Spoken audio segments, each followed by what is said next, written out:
या बुलेटिनच्या सुरुवातीला एक महत्त्वाची आणि तेवढीच धक्कादायक बातमी आहे। आपल्या सगळ्यांशी संबंधित बातमी आहे, कारण पेट्रोल पंपांमध्ये छेडछाड करून ग्राहकांची मोठी फसवणूक करणाऱ्या टोळीचा ठाण्याच्या गुन्हे अन्वेषण शाखेने पर्दाफाश केलाय। ही टोळी ॲडव्हान्स टेक्नॉलॉजीच्या मदतीने पेट्रोल वेंडिंग मशीनमध्ये छेडछाड करायची, ज्यामुळे ग्राहकाला 4 ते 5% पेट्रोल कमी मिळायचं। पोलिसांनी अटक केलेल्या टोळीने फक्त ठाण्यातच नाही तर पुणे, नाशिक, नागपूर आणि औरंगाबाद सारख्या महत्त्वाच्या शहरांमधल्या पेट्रोल पंपांमध्ये हेराफेरी केल्याचं उघड झालंय। ठाणे गुन्हे अन्वेषण शाखेची पथकं या कारवाईसाठी शहरांमध्ये रवाना झाली आहेत।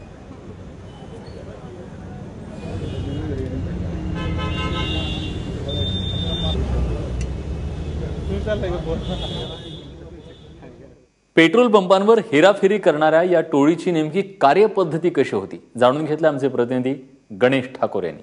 ठाण्यामध्ये साहेब एक मोठी कारवाई आहे, कारण याआधी चिप टेक्नॉलॉजी आपण पाहिली, पण पहिल्यांदा अशा प्रकारे सर्किट टाकून किंवा याच्याबरोबर काही छेडछाड करून पेट्रोल कमी देण्याचं प्रमाण किंवा अशा प्रकारची एक रॅकेट इथे सुरू होतं। ठाणे क्राईम ब्रांचला गेल्या 1 महिन्यापासून ही खबर होती की आपल्या हद्दीमध्ये आणि महाराष्ट्र राज्यामध्ये वेगवेगळ्या पेट्रोल पंपावर काहीतरी हेराफेरी करून ग्राहकाला कमी पेट्रोल, त्यांनी जेवढी पेट्रोलचे पैसे दिले त्याच्यापेक्षा कमी पेट्रोल देऊन ग्राहकाची फसवणूक करण्यात येत आहे, अशी माहिती आम्हाला मिळाली होती।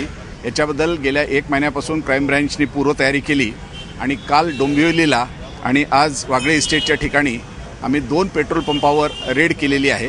प्रत्येक युनिटमध्ये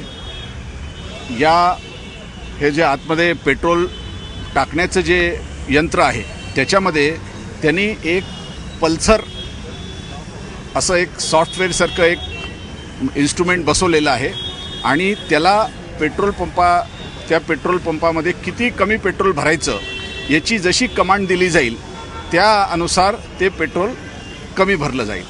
पहिले त्यांच्याकडनं आपण 5 लिटर पेट्रोल काढून घेतलं आणि त्या 5 लिटर पेट्रोलची परत मोजदाद केली तर त्याच्यामध्ये 200 ml पेट्रोल हे कमी आलेलं आहे। म्हणजे 5 लिटर मागे 200 ml पेट्रोल या पंपामध्ये कमी दिलं जातं असं वारंवार आढळून आलेलं आहे। आम्ही हे सगळे इन्स्ट्रुमेंट ताब्यात घेतलेले आहे। आपण या पेट्रोल पंपाला आता सील करत आहोत, यांच्याविरुद्ध चीटिंगचा गुन्हा दाखल करत आहोत आणि पुढील कारवाई करत आहोत।